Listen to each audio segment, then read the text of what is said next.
Good morning, everybody. Myself, Acharya Vishwendra. Let's discuss a worksheet on torque itself. So let's begin with things. So here is the level worksheet for torque.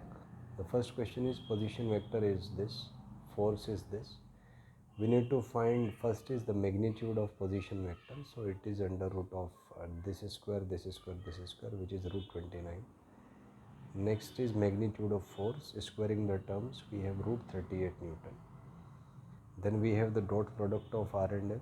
So we have 2 into 3 plus 3 into minus 2 plus 4 into 5. Solving this, we get 20 joule or Newton meter or Newton meter. This is also the unit. Next is we need to find torque in vector form. So R cross F, which is the torque itself, is IJK 2, 3, 4 and 2 minus 2, 5.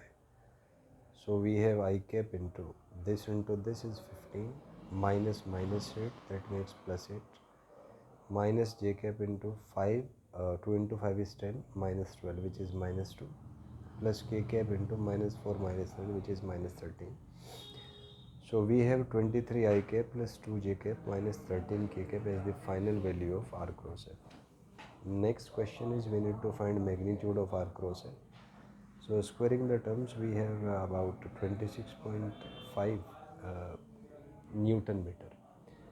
Then is torque about x-axis. So if we see that torque has three components along y-axis, z-axis and k-axis respectively. Out of which along y-axis we have 23 I cap, along y-axis 2 j cap and along z-axis minus 13 k cap. Next is torque in xy plane. The xy means I and j. So you just add up the components. So it makes 23I plus 2j cap. Next is magnitude of torque in xy plane. Squaring the terms, we have 23.08. Next is torque in yz plane. Yz means j and k part. So this is 2j minus 13k. Next is magnitude of this torque. So squaring the terms, we have about 13.15. Next is torque in xz plane. So take the I and k part. This is torque in xz plane.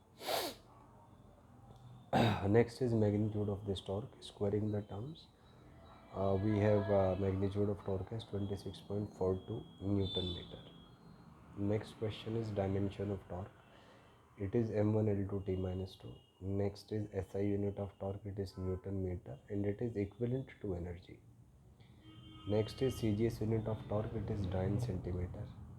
Next is ratio of SI and CGS unit of torque. So it is 10⁻⁷.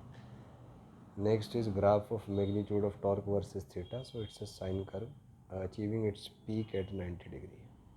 Next is torque versus F. So a straight line.